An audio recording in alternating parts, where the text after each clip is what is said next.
모든 성도들이 주의 친절한 팔에 안기기를 축원합니다.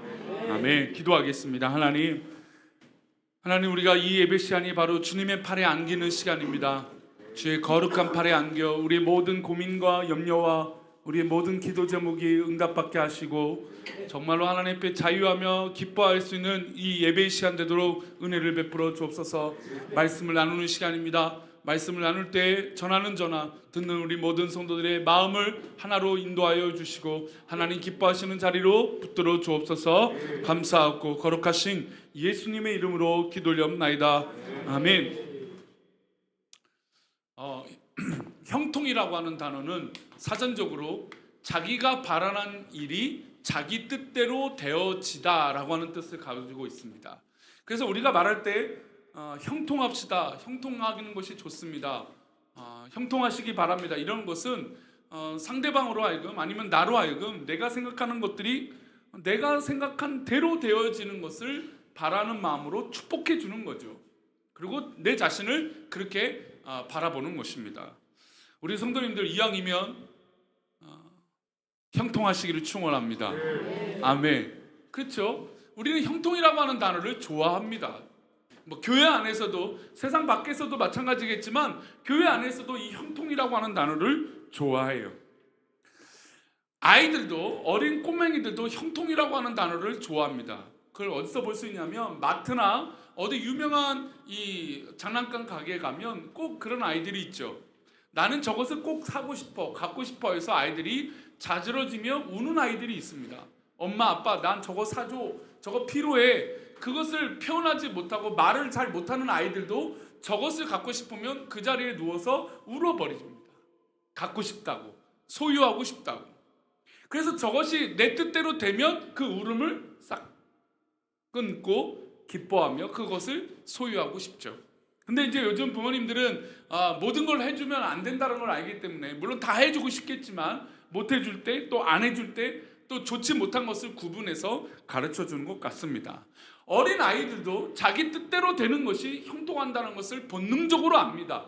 그래서 아기들도 배고프면 먹어야 되죠. 그러니까 먹지 못해서 배고프면 뭐 합니까? 우는 겁니다.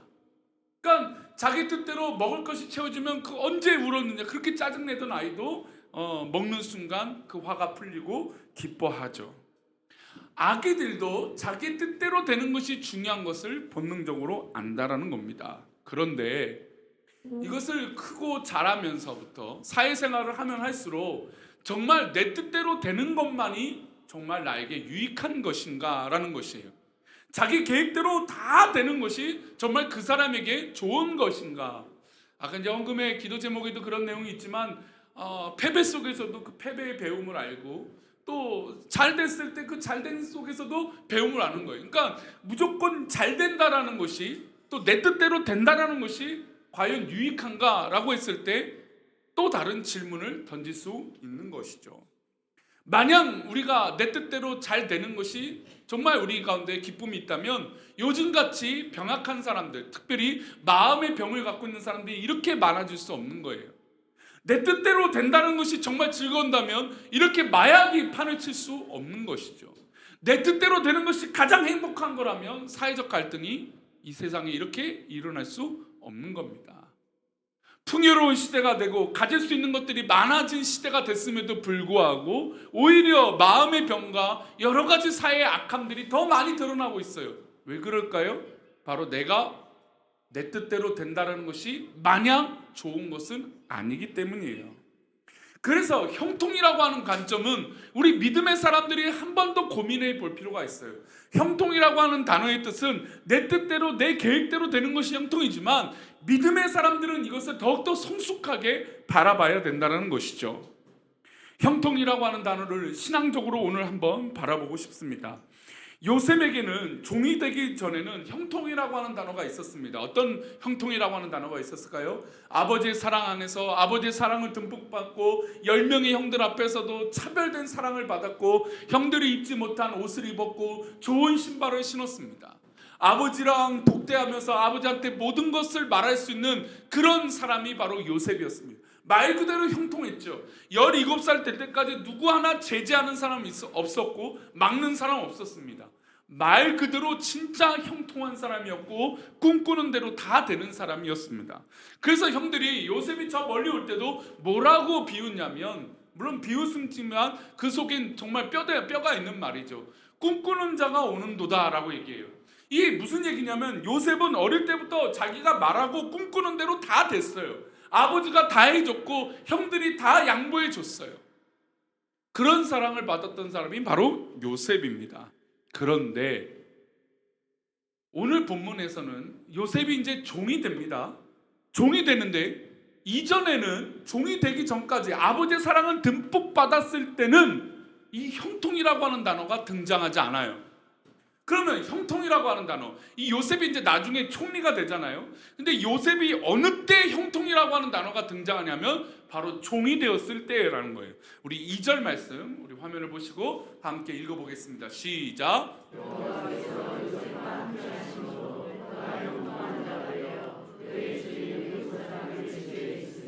여호와께서 누구와 함께 하심으로요? 요셉과 함께 하심으로. 이전에는 아버지가 함께 했고 형들이 함께 했고 가족들이 함께 했어요. 그러나 이제 종이 되고 나서는 혼자였습니다. 늘 혼자였어요.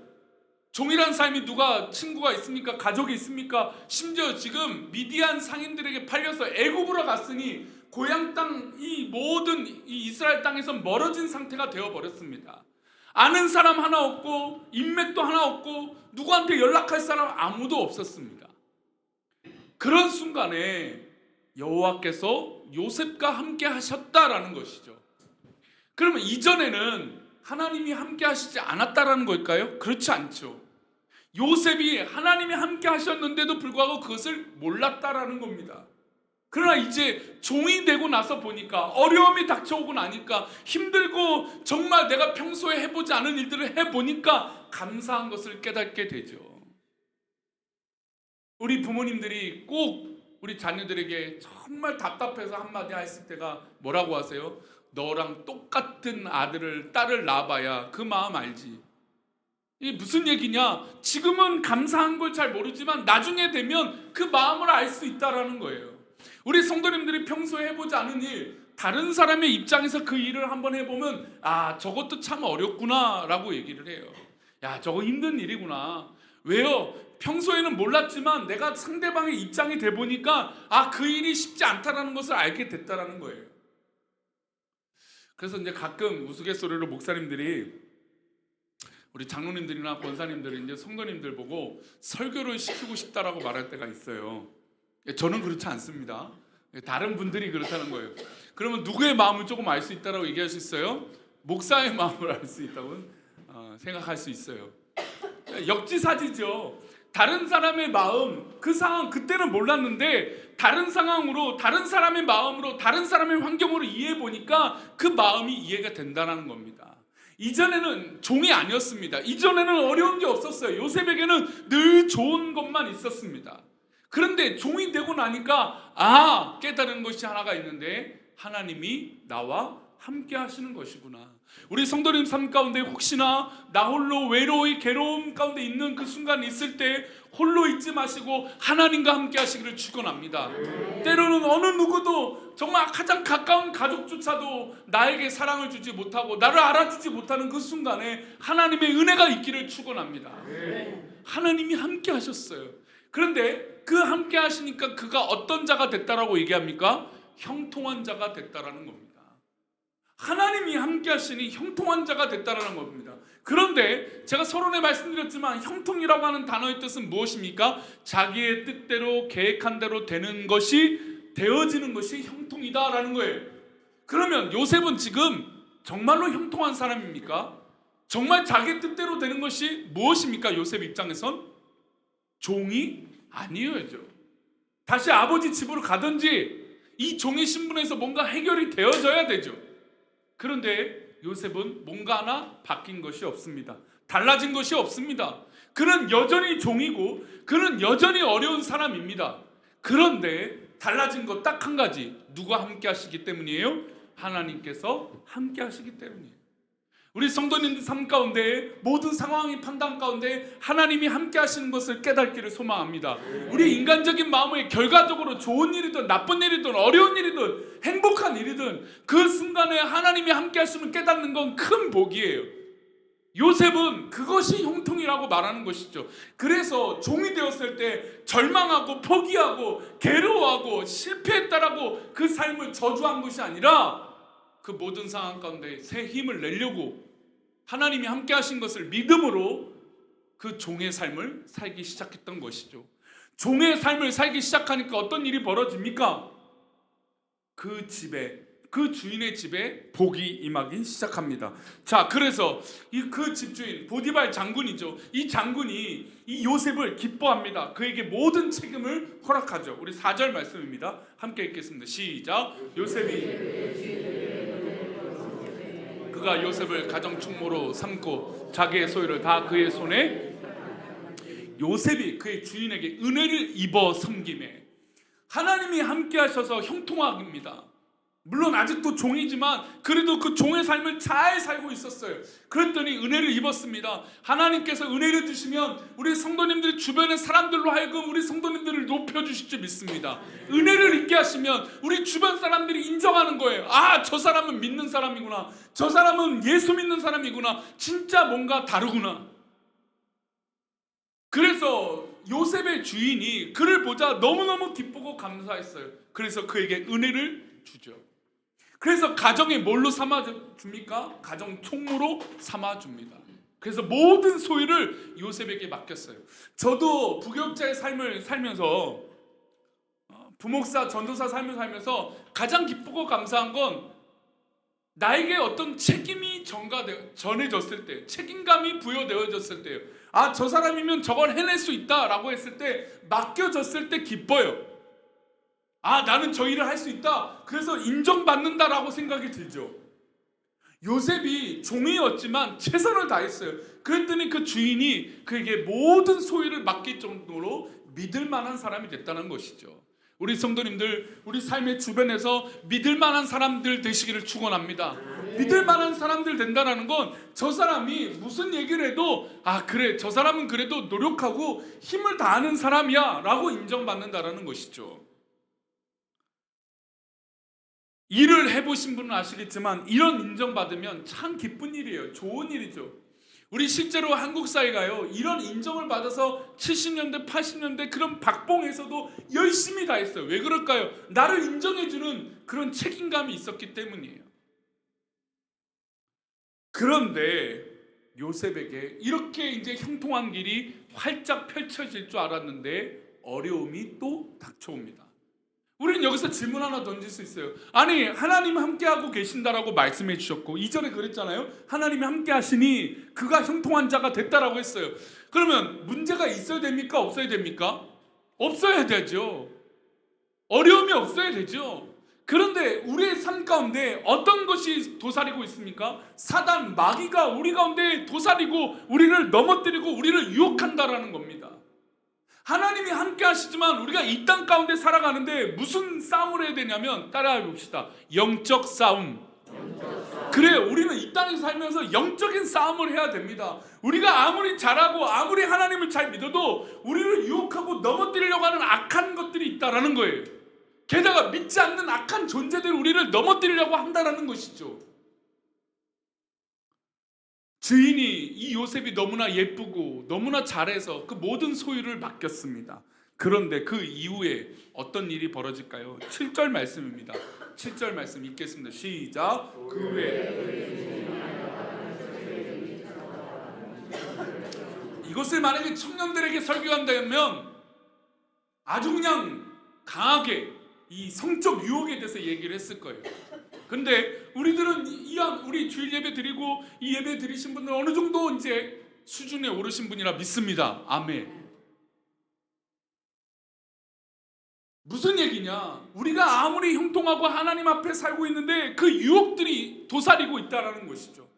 이게 꼭 성적인 문제가 아니라도 여러 가지 문제로 우리를 넘어뜨리려고 유혹하는 존재들이 사방팔방에 펼쳐져 있다는 겁니다. 그러면 이 유혹을 이기기가 쉬울까요? 어려울까요? 제가 우리 성도님들이 이제 수준이 좀 됐다 그래서 사실 이 유혹은 너무나 어려운 유혹인 건 맞지만 또 어떻게 보면 되게 쉬운 유혹이에요. 왜 그럴까요? 요셉은 이미 인정을 받았기 때문이에요. 주인에게 인정을 받았기 때문에 이제 누구에게 충성을 다하면 됩니까? 누구 말만 들으면 됩니까? 주인의 말만 들으면 됩니다.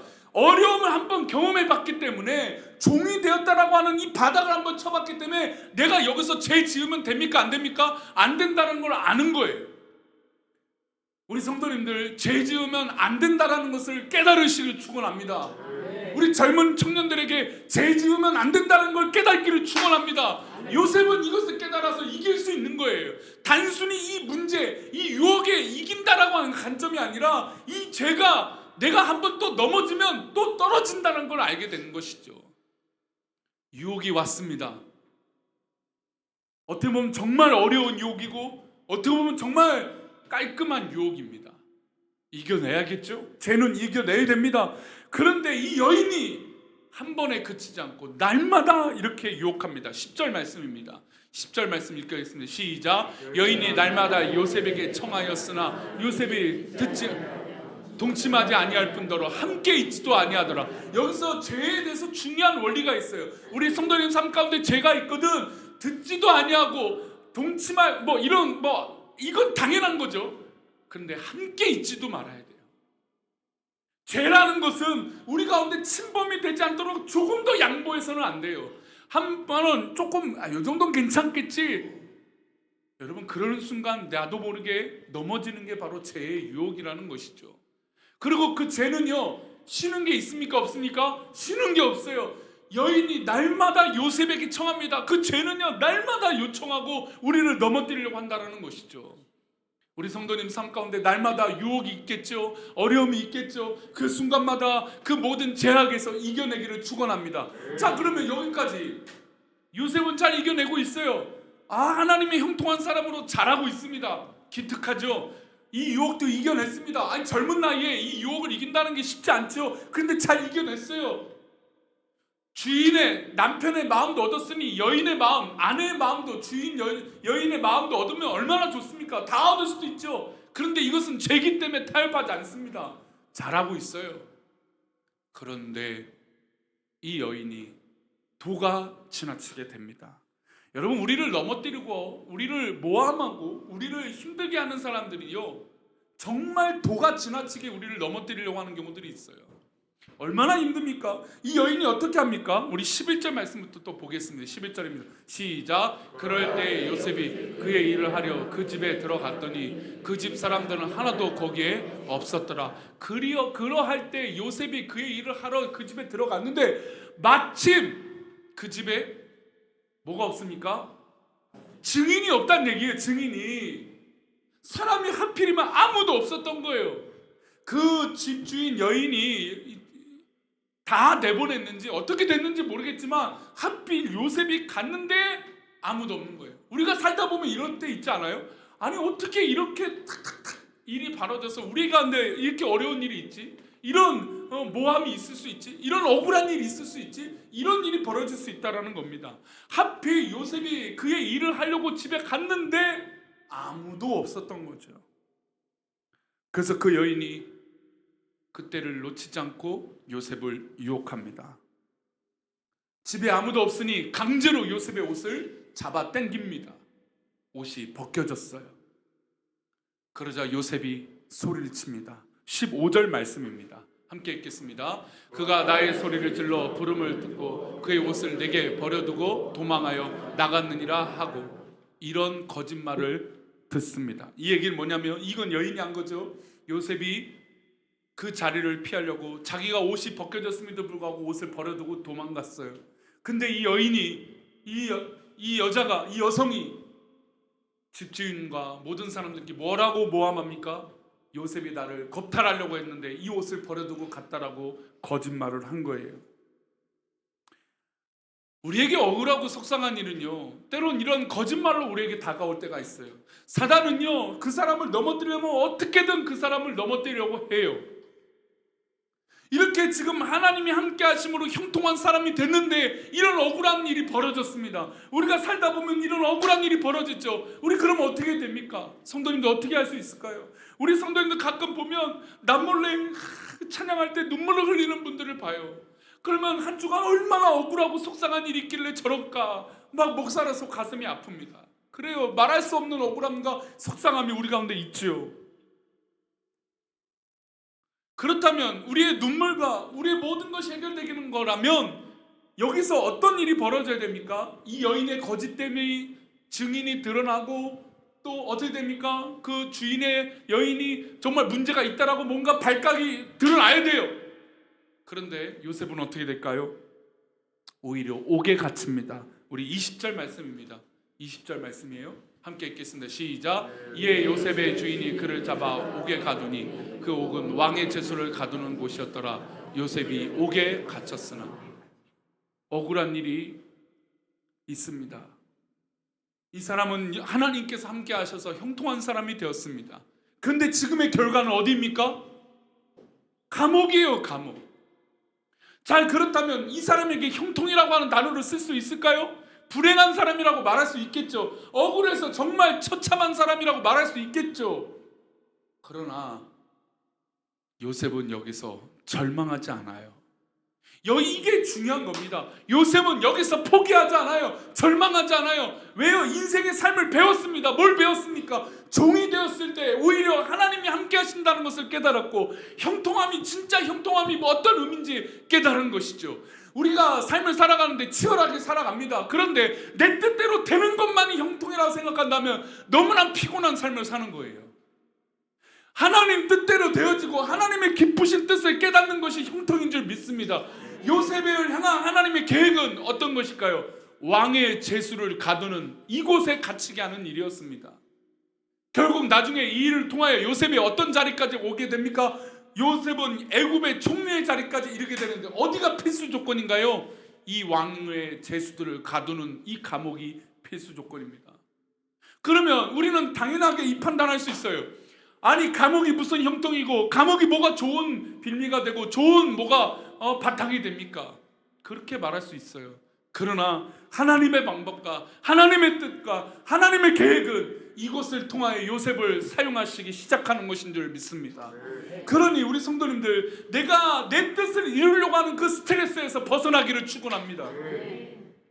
내가 내 계획대로 되는 것만 무조건 100점이고 만점이고 1000점이 아니라 남의 뜻도 되는 것이 중요하고 하나님의 뜻이 되는 것이 더 중요한 것이죠. 요셉은 억울해도 이런 억울한 일이 없습니다. 너무나 억울하죠.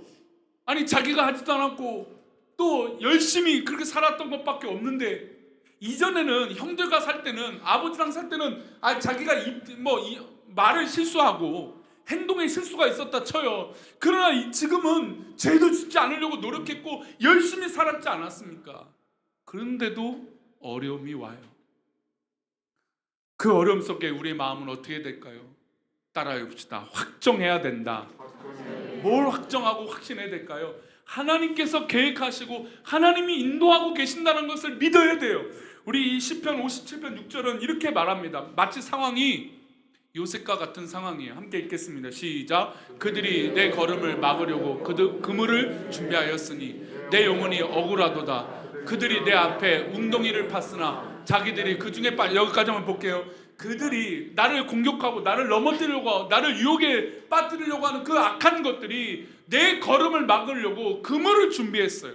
덫을 놨다라는 겁니다. 그래서 내 영혼이 너무나 억울해요. 왜요? 나는 그런 뜻이 없으니까. 그래서 그 상황들을 봤더니 그 악한 자들이 나에게 어떻게 됩니까? 웅덩이를 파고 우리들이 거기에 빠지도록 했다는 겁니다. 그런데 가만히 보니까 하나님의 계획 가운데 내가 빠진 게 아니라 결국 누가 빠진 걸까요? 그들이 빠졌다라는 겁니다. 그러니 지금은 내가 억울하고 속상하고 구덩이에 빠진 것 같이 보였지만, 그러나 하나님의 계획을 믿으라는 것이죠. 우리 한번 따라합시다. 하나님의 뜻을 믿읍시다. 그래야 우리 성도님 삶 가운데 하나님의 계획이 있는지 믿습니다. 그 계획을 신뢰하는 거예요. 뭘 확정하는 겁니까? 7절은 그래서 말합니다. 함께 읽겠습니다. 하나님이여 내 마음이 확정되었고 내 마음이 확정되었사오니 내가 노래하고 내가 찬송하리로다. 아니 방금 억울하다고 말하잖아요. 이 시편의 기자는. 나는 속상하고 나를 가로막으려고 웅덩이를 팠는데 너무너무 억울합니다라고 말했는데, 그러나 이 모든 계획이 하나님의 계획인 것을 믿는다라는 것이죠. 이게 내 마음이 확정된 거예요. 하나님 앞에 우리 성도님들의 믿음이 확정되어지시기를 축원합니다. 어떤 어려움과 어떤 유혹과 어떤 괴로움과 어떤 속상함과 어떤 일이 있을지라도 우리 성도님들 흔들리지 않도록 마음을 확정하시기를 바랍니다. 가끔 보면 믿음 없이 기가 얇은 분들이 있어요. 하나님의 뜻을 믿지 않냐고 기가 얇은 분들이 있어요. 우리는 사람의 말을 듣는 것이 아니라 하나님의 음성을 듣고 하나님의 말씀을 믿고 하나님의 계획을 신뢰하는 사람들인 줄 믿습니다. 그래서 우리는 흔들리지 않는 것이죠. 요즘 젊은 사람들이 줄임말을 참 좋아하는 것 중에 하나가, 요즘 와닿는 말 하나, 요즘 유행하는 말 중에 하나가 있어요. 우리 성도님들, 중꺽마라고 아세요? 중꺽마. 말도 어렵죠. 발음하기도 어렵죠. 중요한 것은 꺾이지 않는 마음이래요. 우리가 어떤 일이 있어도 하나님 앞에 중요한 건 꺾이지 않는 믿음인 줄 믿습니다. 포기하지 않는 거예요. 지금 내가 감옥에 갇혔어요. 억울해요. 요셉은 너무너무 억울하죠. 요셉처럼 억울한 사람이 어디 있습니까? 그러나 하나님 계획하시고 인도하신 가운데 결국 요셉을 들어 사용하실 줄 믿습니다. 우리 성도들을 결국 들어서 사용하여 주실 줄 믿습니다. 그러니 포기하지 마십시오. 그러나 낙심하지 마십시오. 형통한다라고 하는 인간의 뜻이 아니라 하나님 안에서 형통하시기를 축원합니다. 그런 놀라운 은혜가 우리 가운데 가득해서 승리하는 저와 여러분 되시기를 축원합니다. 할렐루야. 우리 다 같이 일어나셔서 은혜 아니면 살아갈 수 없네라고 고백하며 하나님께 찬양하겠습니다.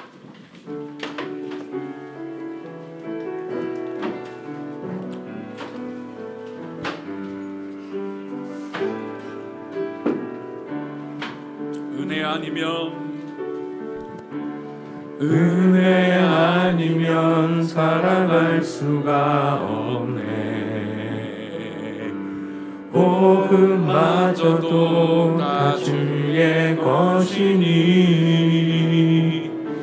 세상 평안과 위로 내게 없어도 예수, 오직 예수뿐이네. 그 신계해